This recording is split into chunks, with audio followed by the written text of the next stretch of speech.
Kwanza, kila mtu mwenye nguvu au mashughuli aliwahi kuzaliwa, aliwahi kulelewa na aliwahi kuishi kama sisi tunavyoishi. If you see anyone great, one day he was born like you. Hakuna mtu yoyote ambaye ni mkuu ambaye hakuwahi kuzaliwa. Mtu yoyote ambaye is a superhero, aliwahi kuzaliwa siku moja. One day he was born. Kwa kwamba na wewe tu uliwahi kuzaliwa siku moja, it is a sign ya kwamba wewe ni miongoni mwa watu wanaoweza kuwa wakuu, kwa sababu every great man is born. Hakuna mtu ambaye ni mashughuli au ana nguvu aliwahi kufanya mambo makubwa ya kutazamwa, ya kupongezwa, ambaye hakuwahi kuzaliwa. Hata Yesu mwenyewe alizaliwa. Haleluya. Labda Adam peke yake ndiye hakuzaliwa, aliumbwa, lakini wengine wote walizaliwa. So the point that you are born, una uwezo wa kufanya kitu chochote kikubwa kwenye maisha haya. So everyone is born. Hakuna mtu ambaye hajazaliwa. So if you are born, you can do something tangible. Muhimu tu inapaswa ufahamu kwamba dunia haitakuruhusu kufanya vitu vikubwa kwenye haya maisha. The world will never allow you. The world will be against you. Mfumo wa hii dunia umekaa kishetani. The system of the world umekaa kishetani. Mfumo wa hii dunia unawasapoti watu ambao ni wahovyo, ni makatiri. Mfumo wa hii dunia unawasapoti watu ambao hawana Mungu ndani yao.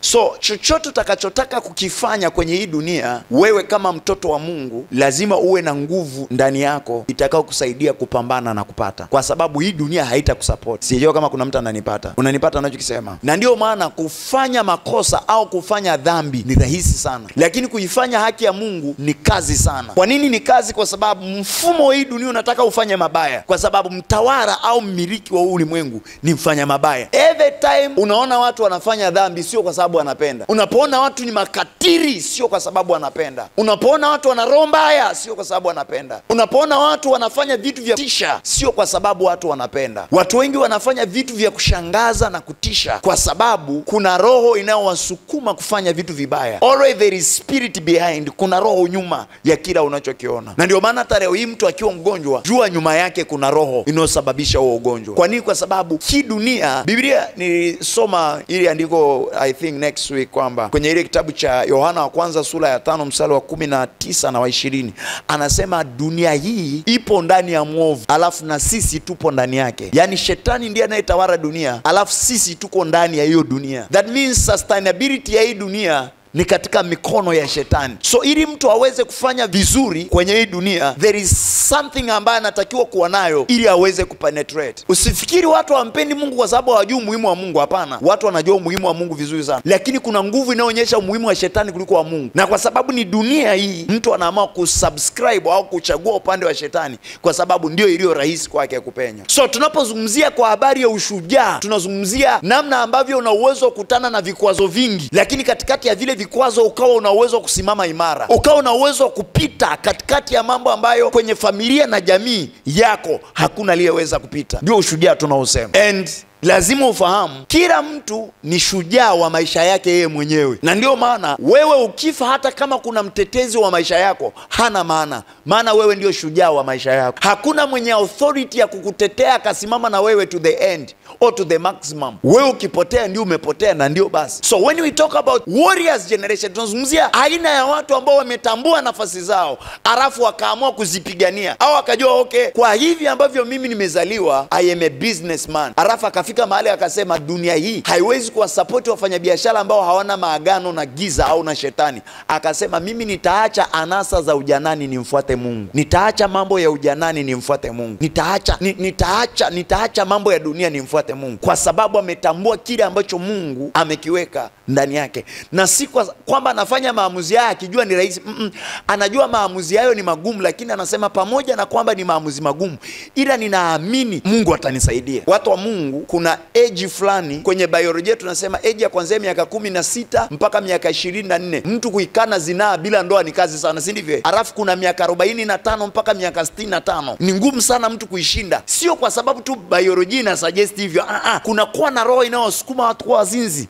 Kuna kuwa na spirit inayosukuma watu kufanya mambo mabaya. Lakini mtu atakayeweza kushinda hiyo spirit, atakayeweza kushinda Hiyo vita ni mtu ambaye ameamua yeye mwenyewe kumfuata Mungu kwa moyo wake bila kulazimisha. I wanna tell you, kuna wakati ambao mambo hayatakuwa rahisi kabisa. Vita huwa inaanza unapoanza kufanya mambo sahihi. The true battle will start when you want to be a right person. Unapotaka kuwa mtu sahihi ndipo vita itakapoanza. Unapotaka kumtumikia Mungu wako ndio vita itakapoanza. Vita haitaanza wakati ambao things are not moving well au unafanya miza. Hapo hamna vita. Vita itaanza utakaposema kuanzia leo ni kweli natafuta hiki, natafuta hiki, natafuta na hiki, lakini nitamtumikia Mungu. The true battle began there. So watu wengi they die poor, wanabakia kwenye hali zile zile, wanabakia kwenye viwango vile vile, si kwa sababu hawamhitaji Mungu au si kwa sababu wamemkataa Mungu, ni kwa sababu zile roho zimeshawashinda kuvuka kwenye yale maeneo. Wakati Daudi amekutana na ile sakata la ile vita, ndugu zake walikuwa ni wa kwanza kumpinga, lakini alipoenda kwa mtu mwenye uwezo kumpa position, akamwambia wewe ondoka, huyu Mfilisti huwezi kumpiga, huna sifa. Tukiangalia kwa sifa, huyu Goliati ni mtu wa vita kwa miaka mingi, alafu tukikuangalia wewe ni mtu mdogo, wewe ni kadogo, huwezi kushindana na huyu mtu. Na alichokieleza mfalme kilikuwa ni sahihi. Kwa nini? Kwa sababu Daudi alikuwa ni kijana mdogo kwa umri, alafu Goliati alikuwa ni mtu mzima kwa umri, lakini pia kwa uzoefu. Goliati alikuwa na uzoefu mkubwa, lakini Daudi hakuwa na uzoefu, hata kama alikuwa anaua dubu na simba polini. Sio kama mnanielewa. So kuna mtu mwenye sifa zote, alafu kuna mtu ambaye hana sifa zote. Lakini mtu huyu asiye na sifa anasema ni kweli sina sifa hizo, lakini kuna mahali mimi nina sifa. Nina uwezo wa kutumia sifa zile nikazileta hapa na zikafanya kazi. Moja kati ya kitu ambacho nataka uone hapa kwamba Daudi alikuwa anakipigania. Daudi alikuwa anapigania nafasi ambayo hakuna anayetaka kumpa. Ukiangalia vizuri ni kwamba hakuna aliyekuwa anataka Daudi apigane na Goliati. Ndugu zake walimuona ni kihelehele, si ndivyo? Mfalme alikuwa anaona kijana anajipendekeza. Hakuna mtu ambaye exactly alitaka Daudi anyanyue silaha akapigane na yule adui. Na hivyo ndivyo maisha anavyotaka daima siku zote. Wakati mwingine unaona unaweza kupigana hiyo vita na ukashinda, lakini ukikutana na watu wawili watatu nakwambia kibiashara wewe hauwezi, hii kazi wewe hauwezi, hili jambo wewe hautaweza. Kwa nini? Kwa sababu wanajua tatizo hilo kwa upana, wanalijua jambo hilo kwa uzito, lakini hawajajua wewe upo kwa uzito kiasi gani. So watu hawataeleza mambo kutokana na wewe ulivyo, watu wataeleza mambo kutokana na shida wanazozifahamu wao. Na ndio maana kwa sababu mtu fulani alifeli mahali fulani, anafikiri na wewe pia utafeli eneo hilo hilo. Kwa unapokuja kuonesha kwamba wewe una mwanga na una uwezo wa kufanya kitu, yeye atajaribu kuonyesha kwamba wewe hauwezi. Kwa nini hauwezi? Kwa sababu yeye hakuweza. Lakini nashindwa kufahamu kwamba kila mmoja na ukurasa wake wa maisha, kila mmoja na hatua zake. Alipofia yule sitafia mimi, alipoharibikiwa yule sitaharibikiwa mimi. Amen. Kwa sababu ukurasa wangu ni wa kwangu na wa kwake ni wa kwake. Amen. Daudi akasema hii kitu ni kweli ni nzito, lakini mimi nitanyanyuka, nitaenda kupigana. Moja kati ya kitu unapaswa kifahamu kwenye somo hili, ufahamu hakuna atakayesema unafaa kwenye eneo fulani hata kama una uwezo wa kufanya. They will never tell that you are capable to do that. Hawatasema. Kwa nini? Kwa sababu nature ya watu wengi hawataki kuona ubora ulio nao. Hawataki kuona mahali ambapo Mungu amekuamini kufanya. Watu wa Mungu lazima tufahamu kwamba kwenye hii dunia iliyopo kuna siku tutaondoka. Tukiondoka kuna kitu kinaitwa kiama. Kila mmoja atatoa hesabu ya kazi aliyoifanya. Hakuna atakayesema mimi nilizuiliwa, hakuna atakayesema mimi sikupewa nafasi. Kwa sababu nafasi hatupewi, nafasi inapiganiwa. There is no one who is given a position. Hata unayeona anateuliwa kuwa waziri leo, si kwa sababu anateuliwa kwa kupewa. Kuna struggle ameifanya ambayo hakuna anayeiona. Kwa sababu hakunaga kitu cha thamani cha kupewa. Ukuu haupewi. Hakunaga maombi ya kuwa mkuu. Ukuu unapiganiwa. Ukuu unatafutwa. Ukisikia levels, ukisikia kupanda au kwenda hatua yote, is something that you fight for. So usifikirie watu watasema wewe unafaa. Na ndio maana wewe uje na watu anakuambia huu sio wakati wa Bwana, subiri wakati wa Bwana ufike. Lakini wakati wa Bwana ukifika, kuna mtu anayekwambia kwamba huu ni wakati wako wa Bwana, huu ni wakati wako kufa. Akakuita rafiki akwambia huu ndio wakati wako wa ndoa, huu ndio wakati wako sahihi. People will never tell you that. Watu watakwambia tu hapana mpendwa, hapo umekurupuka. Hapana mpendwa, hapa sio sawa. Hapana mpendwa, huu sio wakati wake. People they are ready to see what is not right for you, but they are not ready to see what is right for you. Watu wengi hawako tayari kuona ambacho ni sahihi kwako, lakini wataona kitu ambacho sio sahihi kwako. Kwa hawezi kuwategemea wanadamu kwa 100% kwamba atakupa nafasi, kwa sababu saa ya kukupa nafasi wanaweza kaona kama sio wakati wako. Sio kama mnanielewa? Rais mstaafu alikuwa anaitwa Kikwete. Aliwahi kuomba kugombea urais, I think ni mwaka 95. Watu wazima mnaweza kunisaidia? Ni mwaka 95, si ndio? Aliwahi kugombea, alafu akaambiwa kwa busara kwamba hebu wewe subiri, kwenye zile busara za wazee, subiri huyu amalize, huyu anaweza kafaa. Nafikiri wakati huo ni mzee Mkapa, si ndivyo? Subiri kwanza huyu atangulia, alafu wewe utafuata.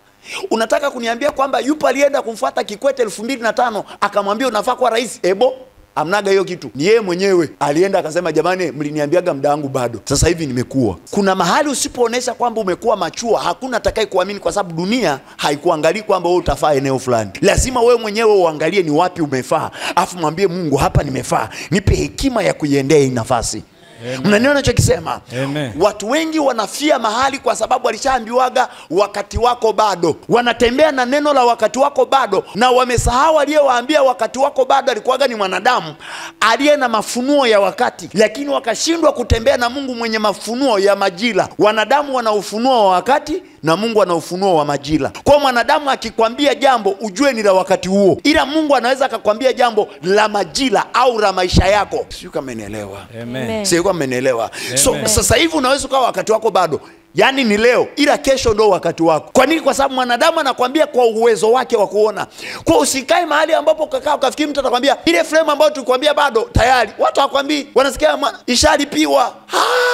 Ishalipiwa sanga, mbona hamkuniambia? Kwa sababu hii dunia hakuna mtu ambaye yuko tayari akuambie kwamba tayari this is the right for you. Kwa nafasi unajichukulia mwenyewe. Kwa ukitaka kufanya vitu vikubwa, ukitaka uwe shujaa kwenye vitu vyako, lazima ujue kwamba hakuna atakayekwambia sasa hii ndio nafasi yako inafaa.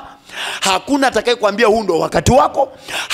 Hii dunia hakuna wa kukupulizia kipenga. Hivi mnajua kwa mfano kuna watu sasa hivi muda wa kuolewa umefika, na miaka 30 28, lakini akienda kwa mama anakuambia wewe bado mtoto, una haraka, unakimbilia wapi? Unafikiri kwa nini? Kwa sababu hakuna mtu akupulizia kipenga kwa piu, muda tayari. Hamna. Hao mnielewe nyewe watu. Kwa nafikiri kuna mzazi anayemwona mtoto wake amekuwa. Wazazi wanaonaga tu na harakia maisha. Au siko na wazazi hapa, mimi ni mzazi. Haleluya. Kuna mtu mmoja alikuja kanisani kwangu ananiambia nataka kuoa, nimefunuliwa maono. Nikamwambia nani? Akaniambia fulani. Nikamwambia wewe ushindwe na ulegee, binti yangu bado anasoma. Sema amen. Amen.